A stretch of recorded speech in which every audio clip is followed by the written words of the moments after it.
Well, good day, everybody, and welcome back to Chem. And we are learning about gases right now. And we've learned about the kinetic theory, we learned about pressure. Now, today we want to spend some time learning about some major gas laws. All right, so let us jump right in here with this. Consider I have 0.70 moles of carbon dioxide gas in a 12-liter container at 25 degrees Celsius with a pressure of 1.43 atmospheres. Okay. What would be the pressure if the volume of the container were increased? Okay, we've kind of talked through this qualitatively, right? When my volume increases and everything else stays the same, then that means there's going to be a farther distance before collisions. If there's a farther distance and the same velocity, that means the number of collisions decreases, so my pressure decreases. Cool. Well, but this time they're asking us for details. We want a quantitative answer. So how do we do that? Well, let's go up and take some notes on something called gas laws. So let's come over here. Let's use what? Let's use red. We're going to come down here with the red.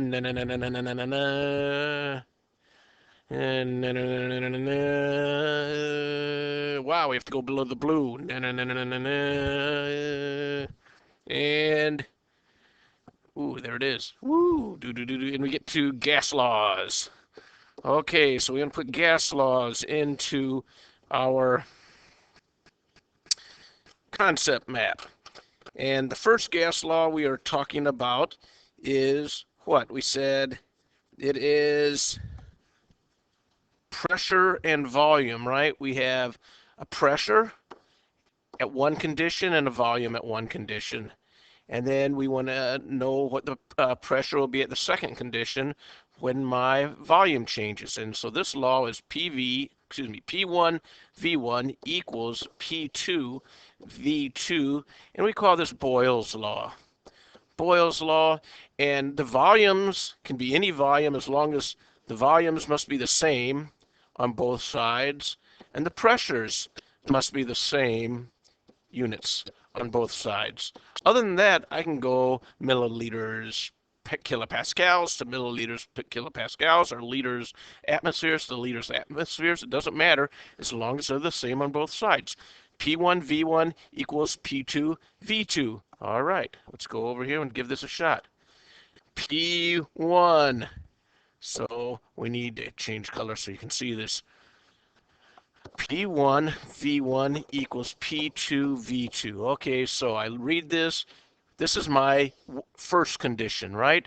So what do I know here? I have a volume of 12.0 and a pressure of 1.43. So I have 1.43 atmospheres times V1 is 12.0 liters is equal to P2. Hey, we want to figure that out. P2 times what's my new volume?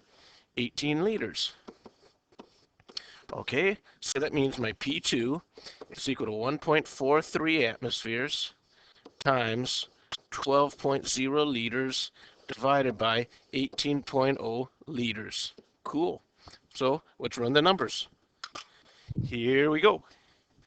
1.43 times 12.0 divided by 18, and I get 0.953 atmospheres. Cool. Now, what did we predict? Remember we said, hey, if my volume goes up and everything else stays the same, I should expect my pressure to go down, right? Cool. Is that what happened? Yes, we went from 1.43 to 0.95. Yahoo! Moving on. You guys give this one a try. Bring me back when you're ready. Okay, I have a first, this is my first situation.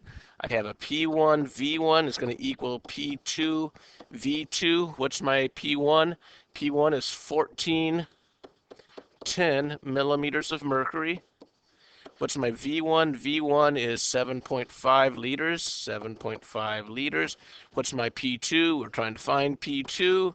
What's my V2? V2 is 1.25 liters. Good. Let's solve for my P2. So that's going to be 1410 times 7.5 divided by 1.25. Woohoo! And I get 8460. How many sig figs? I have 3 there, 2 there, 3 there. I can only have 2 sig figs, so it'd be 8500 what?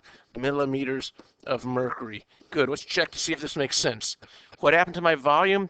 My volume decreased. So that means I went from a big container to a small container. Everything else is the same, so there's less distance here between collisions with the wall. If my distance is less, it means there are going to be more collisions per minute. For instance, if there are more collisions, pressure goes up. Is that what happened? Sure. We went from 1410 to 8500. Great. Next. Okay, 0.70 moles of carbon dioxide gas, 12. Okay, this is my first condition, right? What would be the volume, and what are we going to do? Volume moles. Okay, we're going to have volume moles. I don't think we know how to do that. We need to get what? Notes. Yes, we do. We go down here to our beautiful notes, and we have a relationship between, yips, I can't read that, V1 over N1 is equal V2 over N2. And we call this Avogadro's, right? And it can be any units of volume as long as they are the same. So as long as they're the same, we can use any unit. So V1 over N1 equals V2 over N2. Cool. All right, let us go back to our question. And I need to change colors of ink. Yoink. There we go. And, okay, what was it? V1 over N1 equals V2 over N2. V1, what's V1? 12.0 liters over what's N1? 0.70 moles is equal to V2. What's V2? Hey, I'm seeking V2. What's my new moles? 2.0 moles. Okay, cool. Are you ready? Here we go. Let's solve for V2. V2 is going to be equal to 2.0 moles times 12.0 liters per 0.70 moles. Hey, my moles cancel, and I'm left with the units of liters. That looks like a winner. 2 times 12, we know that's 24 divided by 0.7, and that looks like 34.28. How many sig figs? 2, 3, 2. That means I only have 2. 34 what? Liters. 34 liters. There we go. Cool. You all give this a try. Bring me back when you're ready. Well, let's make sure it's the same kind of question. What would be the volume if my moles? Okay, I have volume in moles and volume in moles. Here's my first condition, right? So I have V1 over N1 is equal to V2 over N2. What's my first condition in terms of volume? 7.5 liters over what's N1? Zoink! 0.57 moles is equal to V2 over 1.00 moles. Good, so it's solved for my V2. 7.5 times 1 divided by 0.57, and I get 13.15. How many sig figs? I have 2 here, 2 here, 3 there. I can only have 2 sig figs. 13 what? Moles, liters. I have 13 liters. Cool. Excellent. Hey, we're really rolling now. Let's go to the next one. Anyone, any questions? I don't hear any, so we're going on. I have 0.7 moles of carbon dioxide gas. Yeah, I'm getting used to seeing this problem. What am I dealing with here, though? Okay, I have a pressure, and what am I going to change? I'm going to change temperature, so I need to relate pressure and temperature. Okay, do we have any laws on that? Not yet. So let's add one. A pressure and temperature law, and that would be P1 over T1 equals P2 over T2, and we call this Gay Lussac. That is the name of this law. I guess you could put this in here. Gay Lussac. Good. Now here's what's important now. My pressures, oh, I should say something else too here. Pressures, any unit. as long as any same units. But this is the big one, temperature. And I'm writing it big so you know it. Temperature must be in Kelvin. Zoink, Kelvin. Good. Do you guys remember how to convert between Celsius and Kelvin? So I take my Celsius plus 273.15, and that is equal to my Kelvin. Notice we don't use a degree Kelvin, it's just Kelvin. It's degrees Celsius. So whatever my Celsius is, I add 273.15, and that gives me my Kelvin. Now, what else did I want to say about all of these laws? Oops, about all these laws here. Everything else is constant. That means, in this case, I'm changing pressure and volume. That means moles and temp are constant. In this case, I'm changing moles and volume. That means temp and pressure are constant. In this case, I'm messing around with pressure and temp. That means moles and volume are constant. So we're keeping everything else constant. We're just changing two things at a time. Got it? All right. So let's work this. Oops.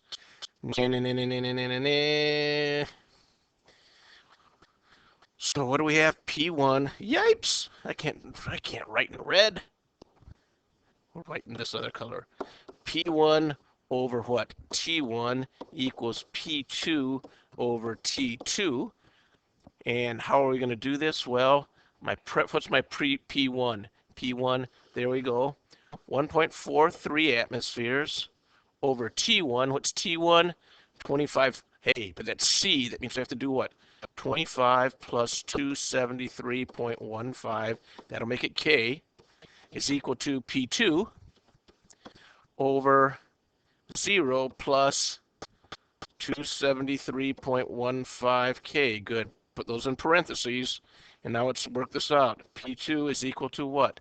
Okay. Well, it's going to be equal to 1.43 atmospheres, right, times 273.15 K, because I'm going to multiply this both sides by that, divided by 298.15 K. Okay, I can handle that. 1.43 times 273.15 divided by 298.15. Whoops. Doggone, made a mistake. 1.43 times 273.15 divided by 298.15. Woohoo! I can use my calculator. 1.310. How many sigs? I have 3 sigs here. Actually, how many sigs do I get out of this? That 1.5, notice I'm only significant to the units here, so that 1.5 is not significant. So really, I only have 3 sig figs here. Same thing here. That's significant. Well, assuming it's significant, we have to have, yeah, 0. Actually, it's 0.0, sorry. So that would mean it'd be significant to the 1. That's not significant, so I have what? 3 sig figs. So I have 1.31 atmospheres. Good. Let's see if that makes sense. My pressure, this is temperature and pressure, right? My temp goes down, right? Temp goes down. That means my particles are traveling at a lower velocity. That means there should be fewer collisions. So my number of collisions decrease. And if my number of collisions decrease, then my pressure should decrease. My pressure went from 1.43 to 1.31. Yeah, hey, we're going in the right direction. So it's probably correct. All right, here you go. You guys do this one. Well, what am I going to do? I'm going to go to P1 over T1 equals P2 over T2. And what's my P1? 1410 millimeters of mercury. I can use any pressures as long as I'm consistent. Divided by T1. What's T1? 25, but that's C, so I have to add 273.15 to make that Kelvin, right? That 1.5 is not going to be significant. Is equal to P2 over 225 plus 273.15. Once again, the 1.5 is not significant because I'm only significant to the units.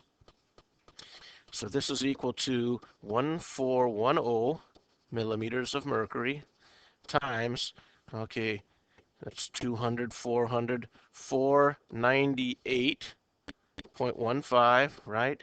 498, 5 and 5, 5 and 3 is 8, 2 and 7 is 9, 2 and 2 is 4, 498.15 Kelvin. Yeah, did that right.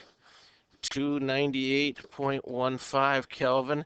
And so what's my answer? 1410 times 490, oops, made a mistake. 1410 times 498.15 divided by 298.15, and I get 2355. How many sigs? I have 3 sigs there, 3 sigs here, and 3 sigs there. So I can only have 3 sigs. So it looks to me like I have to go with 2360. What? Millimeters of mercury. Cool. What happened to my pressure? My pressure went up. Does that make sense? Let's ask ourselves. My temp went from 25 to 225, so my temp goes up. That means my average kinetic energy increased, which means if I have the same space, my number of collisions increase, and if my collisions increase, my pressure increases. Did it? Yes. Outstanding. We know what we're doing. Let's check our time. 16. Okay. Do we want to go and do a couple more here? Yeah. I'll tell you what. Why don't we stop right here and we'll call it an end to gas laws part 1. Next time we'll do gas laws part 2.